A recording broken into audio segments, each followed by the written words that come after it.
Now, forgetting online dating or meeting someone in the pub, one man has bagged himself a date with the former Wimbledon finalist Eugenie Bouchard after he cheekily bet her that his team, the New England Patriots, would beat her team, the Atlanta Falcons, in the Super Bowl. We know what happened.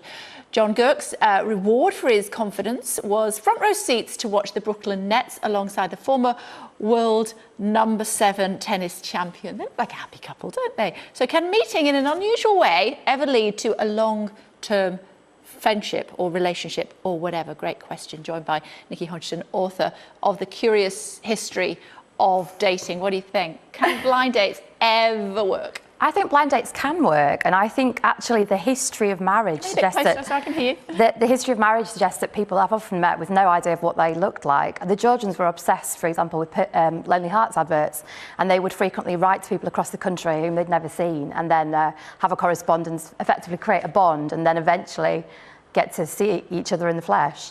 What are the do's and don'ts for blind dating?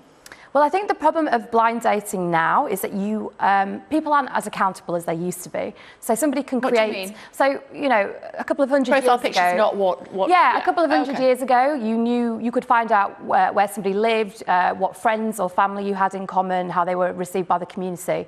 You know, these days anybody can create a profile for themselves on social media and then reach out to you, and it's quite hard verifying somebody's identity. Okay. So one thing I would say is try and find out that, you know, make sure they are who they say they are quite readily. You know, if they say they work somewhere, get them to send you an email from work to check that they actually do.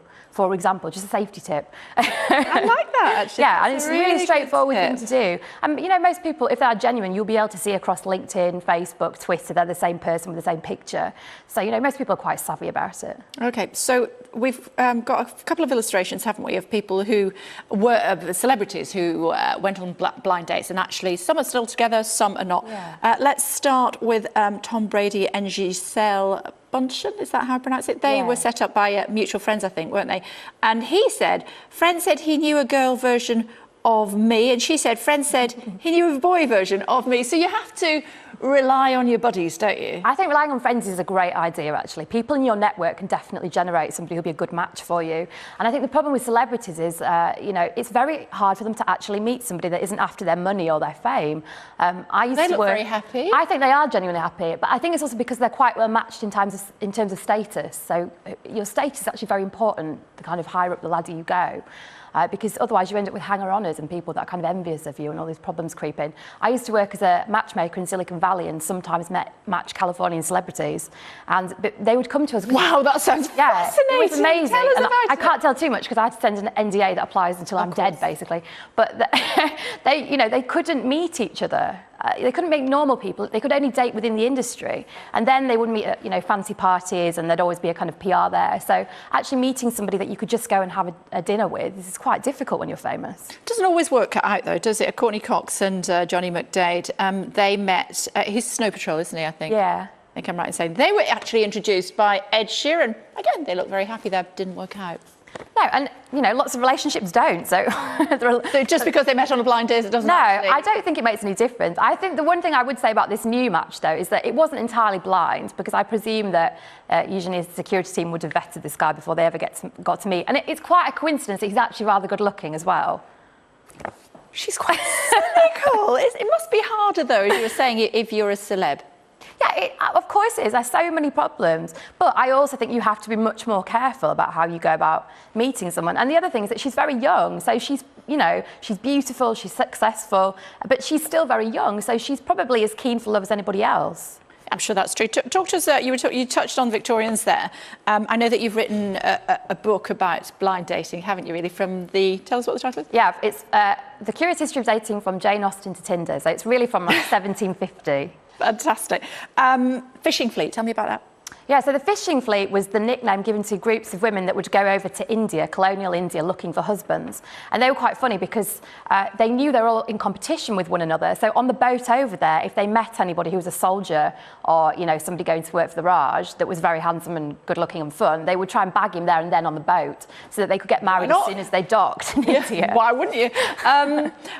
I suppose the modern day equivalent of that would be something like Tinder. Well, the modern equivalent of, you know, where everybody... I don't know. Okay, this is the honest truth. I don't know anything about Tinder. Yeah, I think a massive proportion of younger people meet on dating apps. I think that's absolutely true. So it's about 30% in America, and probably a little bit less here. Okay. So people are still meeting through their networks and through, you know, old-fashioned means. I met my boyfriend on a dating app, actually, when I was writing The Curious History of Dating. It was a geolocation app, so because I was in the British Library researching the book, he lives near it, we cross paths every morning. So it's nothing new, though, is it? I mean, Cosmo embraced blind dating back in the 80s. Yeah, they did. They actually ran an hilarious competition to win a date with either Griff Rhys-Jones or Ken Livingstone. I would love to know who went on that date with Ken. You'd have to like, is it newts that Ken likes, I think, and toads? I'm not sure. I think he does. But, you know, each to their own. There's somebody for everybody, isn't that? That is absolutely true. That is somebody for everyone. And it's such a cliche to say be yourself, but honestly, the sooner you can reveal most of your personality to someone, the better chance you have of matching with somebody who will actually accept you for who you are. Doesn't seem to be working out for Taylor Swift at the moment, though, does he? I mean, she's had quite a few. Calvin Harris, I think we got a picture of her with him. And was it Ellie Goulding who put those two together? I imagine again at the time. Yeah, I imagine it's just her work schedule. You know, she's barely in one place for any longer than a week when she's touring, and that puts a ridiculous strain on a relationship. So I think it's probably quite pragmatic. Okay, so your top tips then, as far as blind dates are concerned, are? Check them out on social media as far as you can. If you're worried about anybody, you know, especially if you're a woman, any man worth his salt won't have a problem sending you an email from his work address. If he's not up to any, you know, if he's not up to anything and he wants to genuinely woo you, then he'll do that for you because he'll appreciate your need for safety. So I'd say that.